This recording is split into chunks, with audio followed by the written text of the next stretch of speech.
خدا سے محبت کرنے کے لیے خدا سے ڈرنا اور مخلوق خدا کی بھلائی چاہنا ضروری ہے۔ دنیا کا سب سے زیادہ سرکش اور متکبر حیوان ناطق انسان ہے۔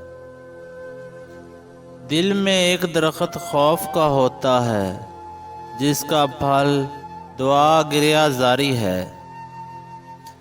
خدا کا خوف بے ادب لوگوں کے لیے تازیانہ ہے تاکہ اس کے سبب گناہ سے بچے رہیں اور نیک رستے پر قائم رہے۔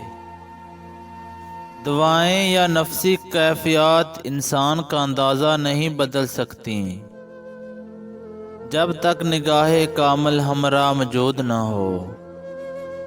عاشق وہ انسان ہے جو بہادر اور غیرت کے ہاتھوں اپنے آپ کو ختم کر لیتا ہے لیکن عشق کو بدنام نہیں کرتا۔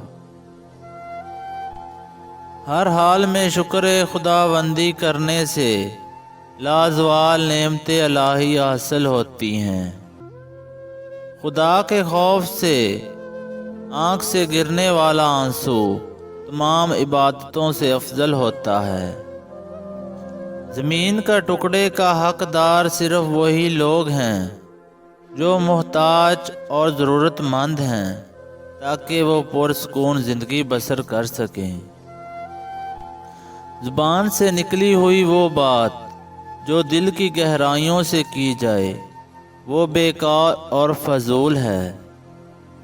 سہارے کی زندگی اختیار کرنے کے بجائے اپنے آپ پر بھروسہ کرنا سیکھو۔